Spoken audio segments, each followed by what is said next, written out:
बच्चे समझते हैं कि खर्चा देना ही माँ बाप की खिदमत है।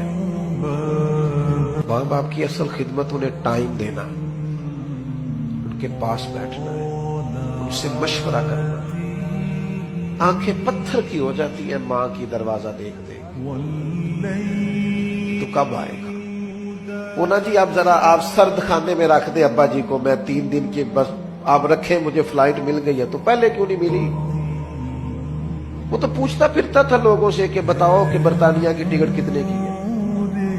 उस वक्त तू क्यों नहीं? वालिदैन को दोस्तों को फोन करते हो ना, आज रोटी ना खाना बाहर खाएंगे, तो कर एक फोन अब्बा जी को भी, अब्बा जी मेरे आने तक रोटी ना खाना, एक फोन कर तो सही। उस दिन उनको शुगर की दवाई नहीं खानी पड़ेगी, उस दिन उनको नींद की गोली, वो मेरे पुत्र का फोन आया, तू बीमार अम्मा को फोन कर, रोटी मैंने तेरे हाथ की खानी है, देखना वो बगैर दवाई के उठ के रोटी पकाएगी। लेकिन वो जो देने वाली चीज थी वो तो दी नहीं, टाइम ही नहीं दिया, तवज्जो ही नहीं दी, गौर ही नहीं किया।